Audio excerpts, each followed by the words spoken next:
Good morning friends. రెగ్యులర్గా మనం కూరగాయలు ఎంబీఆర్ షాపింగ్ మాల్ ముందు పెడతాం కదా. ఒక 4 days నుంచి అయితే కూరగాయలు పెట్టడం లేదు. ఎందుకు అంటారా, కొంచెం ఇంట్లో హెల్త్ ప్రాబ్లం అయ్యి పెట్టట్లేదు. ఇప్పుడు ప్రజెంట్ మనం ఇవాళ రైతు బజార్లో వెళ్ళాము. కొంతమంది ఫ్రెండ్స్ ఎన్ని కూరగాయలు వేసుకుంటున్నారు, ఎంత లాభం వస్తుంది అని చెప్పమంటున్నారు. ఈ వీడియోలో మీకు అసలు ఎన్ని కేజీలు వేసుకుంటున్నానండి అని చెప్తాను. నేను రెగ్యులర్గా టమాటో అనేది యావరేజ్గా 10 kgs వేసుకుంటాను ఇప్పుడు కూడా.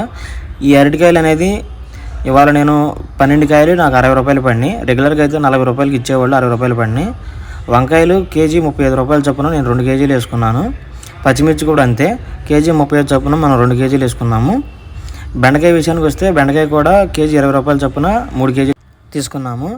అలాగే బంగాళదుంప కేజీ 35 రూపాయలు చొప్పున 2 కేజీలు తీసుకున్నాము. దోసకాయలు అనేది ఆల్రెడీ నిన్న తీసుకున్నాను తక్కువ రేట్ అని చెప్పి 20 రూపాయలు చొప్పున కేజీ. అసలు మనకి ఎంత సేల్ అయింది, ఎంత లాభం వచ్చింది అనేది ఫుల్ వీడియోలో చెప్తాను. కింద ప్లే బటన్ ఉంటుంది చూడండి.